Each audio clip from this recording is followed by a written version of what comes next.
Some More Good News Season 2 is all about people doing good through following their passions, good for their own souls and for others. I'm Kate Chericello, and welcome to today's episode. Let's spread a little more goodness in the world. Today's guest is Kelly Wray, and I am so excited for this excuse to see her face because it has been forever.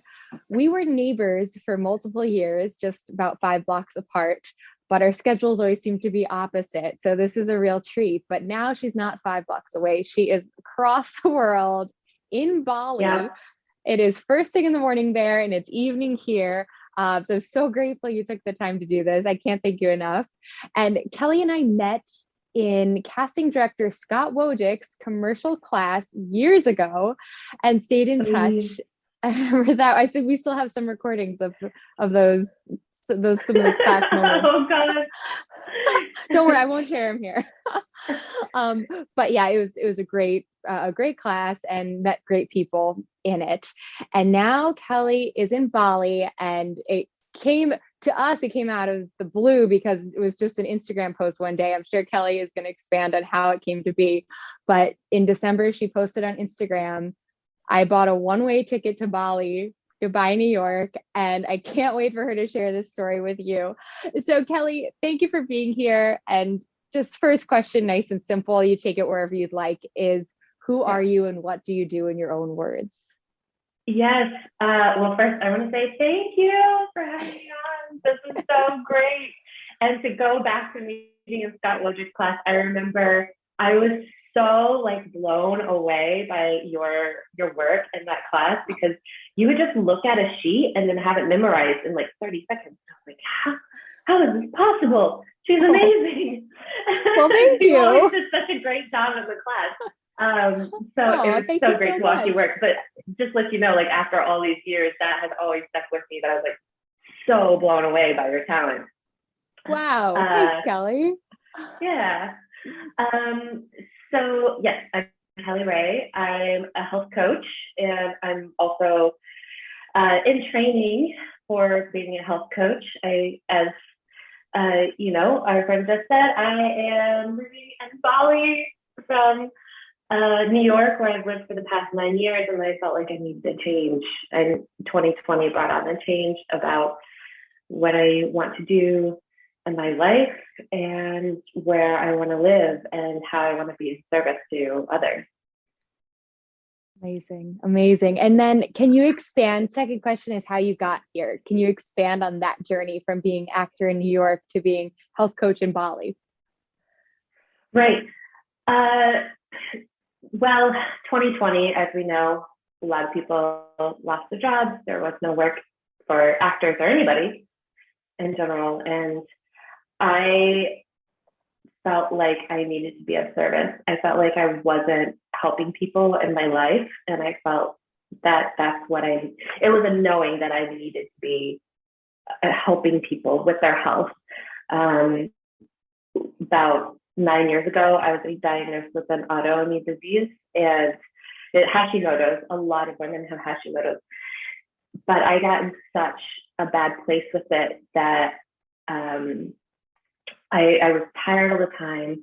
People were talking to me in English, my native tongue, and I couldn't understand them. I was so tired and everything was blurry, and I was always canceling on people because I could never get out of bed or doing anything or even memorizing scripts. I just couldn't do it no matter how much I studied because I was just so exhausted. And then a very good friend of mine got me into the autoimmune paleo diet, AIP, and that really changed my life. And after I saw how food was really changing my health for the better, then I started to become obsessed with the health industry, the paleo movement, autoimmune. What are some healthier, better ways to live in life, and how to live outside of the survival and scarcity mode and more in the health and a knowing of abundance within yourself and having that change outside of you. So when 2020 came and the loss of so many things in so many people's lives, I felt like this is a good time for me to really focus on not just helping myself, but in helping other people, because I found myself with my friends and my family that they would have like little ailments and they'd be talking about their own disease in life. And I was like, oh, so you know that you can do this and you can do that. And, you know, this food is supposed to help with these kind of ailments. And my mom was like, you need to be doing this for a living. And my best friend was like, you need to be doing this for a living. And I was like, oh, yeah, you know, I've been wanting to do it, but I didn't know that there was a whole like career for it. Fantastic. Well, I remember our whenever we'd meet up, we were either talking about the latest audition and script, or it was about, you know, how this food affects this and how this piece of nutrition advice came out, and always talking about that. So it definitely seems like a very sensible career move. And just to hear your passion is so wonderful. Yeah, it really is a passion. I can't get enough of it now. And before I felt like whatever I was learning was for me. And now it's like, I have this appetite of like, I just have to consume all the information that I can in order to be of service to people. Beautiful. And Kelly, your world over the last year has obviously changed. We've already touched on how your world looks different during COVID, but what are some things that you hope that you can't wait to get back to, like maybe a sense of normalcy that you haven't experienced in the past year? And what are things that you are really looking forward to continuing that have changed for the better in your life or in your surroundings? I mean, obviously this whole career path is one big one, but some of the other pieces. Right. Well, being here, I've missed my brother and sister's graduations, and I feel so bad about that. So family, and of course my cat. I've had my cat for 13 years, and she's with my mom now. Yes, and so she's so old, and so yeah, I miss her too. So I get it's my relationship. It's my family, it's my friends. I have to say, I've settled in very easily here in Bali, so there isn't much else that I miss at the moment. Well, I love what you were saying too, right before we hit record, about just the beauty there and how it shouldn't have to be like such a luxury to have this around you, and finding ways to incorporate it into your world, maybe when you go back to America or wherever else you're going to go after this. Right. This is a big thing for me, having lived in New York, and I always hated or very much disliked that mindset of scarcity or like the struggling artist. And so I would not identify with that. And when people would try to label me as that, I was like very like fucking up against that. I was like, that is not me, that is not me. But I found it very hard to live there, like outside of the scarcity mode. Like I was very much in that struggle. And I felt like right before COVID, I was just getting out of that mode of like living in that scarcity. And I think that's why 2020 was so hard for me personally, because I felt like I just found my way out of this. And now 2020 has taken this away from me, us, and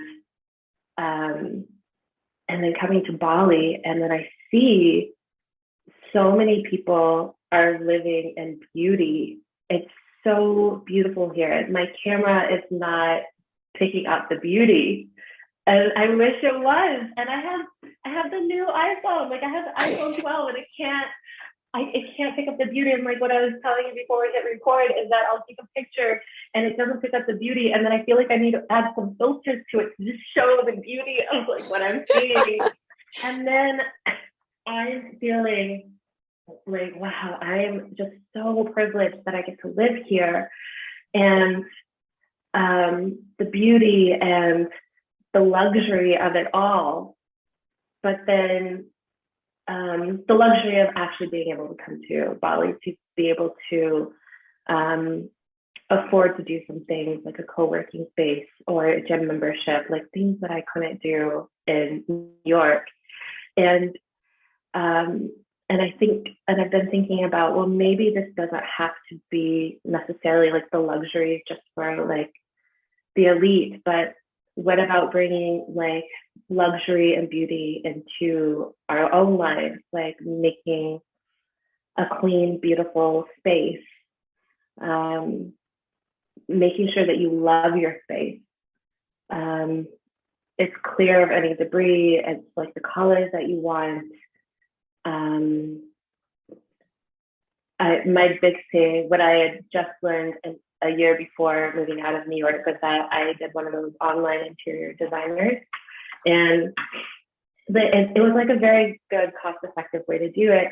And I sold my furniture and I bought some new stuff, and I just lived in a studio. It was like a very small space, so there wasn't that much to be had. But I remember just falling in love with my space for the first time in the 8 years that I finally didn't feel like, oh, I'm struggling. It was more of this, wow, I get to live here, instead of disliking this place of like, I can't believe that I live here. And so coming to Bali, it's now making me think, what do I want my space to look like later? Because how we feel at home, where we're supposed to be restful and play and build relationships and loving and feed ourselves and make that a healthy environment, make that a beautiful environment so that we can go out and feel refreshed and do better in the world. I'm going to play that recording on repeat for people, because I feel like it comes up so often about that idea of you just need that calm space. It makes all the difference. And some people, of course, have big families. There are a lot of people in their space. They can't have maybe their whole apartment or home be that, but to find a nook even that you've decorated, that you've found a calm, maybe like lighting a candle, anything you can do to create that environment. And you just said that so beautifully. I want to cut out that section and just bring it with me. Right. And I love what you said, like having a small space for yourself to do that. I also find it very important to have a morning routine. And this is something that I learned from attending an Ayurvedic retreat, that, and this sets up my whole day. When I get up in the morning, I put on Meditative Mind, which is free on YouTube, and it has like Tibetan bowls music and different frequency music for different ways they want to feel, whether it's like fill your space with love, clarifying the area, and then do an aura cleanse, of course, a little bit of like stretching, and then always before you put your feet on the floor, like giving thanks to God, your higher power. And I just say thank you, or thank you for the day. And that little bit just sets my mood. It makes me happy. It calms me. It makes me ready for the day. It makes me interested for the day, instead of, because I am a type A kind of person, so it like really like calms me and centers me, instead of like waking up to be like, my list for today is I have to write this whole list down. But it's sort of like, that's not my first thought in the morning. It's like, what needs to get done today? My first thought is, how do I calm and center myself? And I can't wait to feel good right now at this moment. And then whatever comes in the day comes and you take it. But at least there's those few moments that are very easy, free. Yes. Set your space up, your bedroom in the morning, to just get ready for the day. I love that.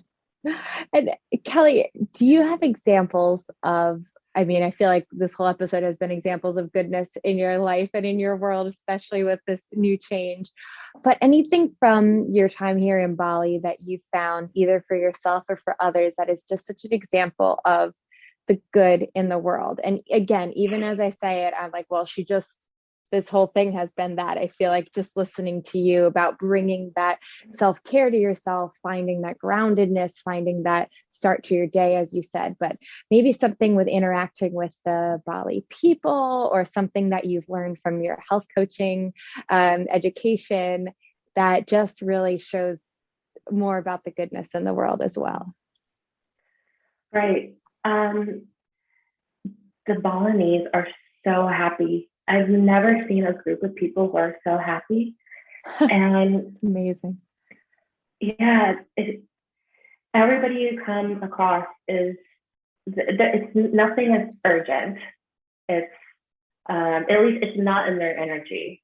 Like in New York, you walk around and everybody is like, I have to get there. It's all about like making money, and I have to go do this thing, and I have to strive just because I just have to live. It's not like necessarily like being the best or making survival. A whole bunch of money. It's just like, yes, it's survival. And so people just don't have time, and people can be very quick and don't waste my time, and very short with you because they have a lot to do.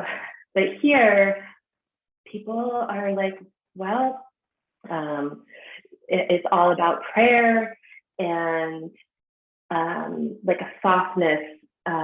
They believe in like these three spirits. Like there's the ground spirit, which like in Western culture, we probably call it like the devil, you know, and then there's like the world spirit, which is like on the plane with us, and then there's like the higher spirit, which we would call God.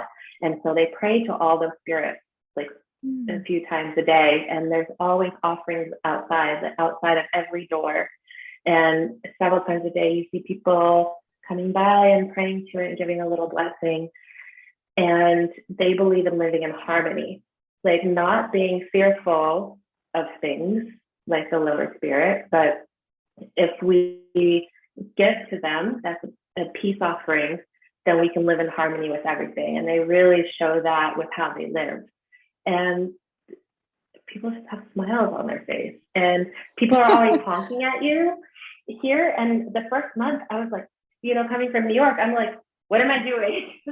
Right. Why is somebody honking on me? And then a local said, oh, no, people just honk here because they're saying hi. So that's what the honking is. So it's just a different side. It's a laid back side. And, you know, this is also something I've thought about going back to the US, is taking that kind of energy with me of being in harmony with what is around me and taking it slower and being grateful and really feeling and sharing blessings, and, you know, don't take everything so seriously. And Kelly, is there any mantra or that you've been saying to yourself? I mean, simply thanks is just wonderful, and just that, but through all of your yoga practice and your health practice, or is there a saying that you've learned since going here that you love? Anything you can leave us with? This is something that I learned a long time ago, but I feel like I've reconnected with it here, being in Bali, as I tell myself quite often, and it's speaking to myself and it's speaking to my higher power, my God, is please make me of selfless service. And to just say that every day is like, oh, that's connecting with like what I'm doing here for myself to make me as healthy as I can be, so I can be a support to other people. That's perfect. Kelly, I feel calmer just having this talk with you already. And I think you've given us so many actionable, like, you know, simple to add in, but so important ways to make our lives better just in these couple of minutes. So thank you.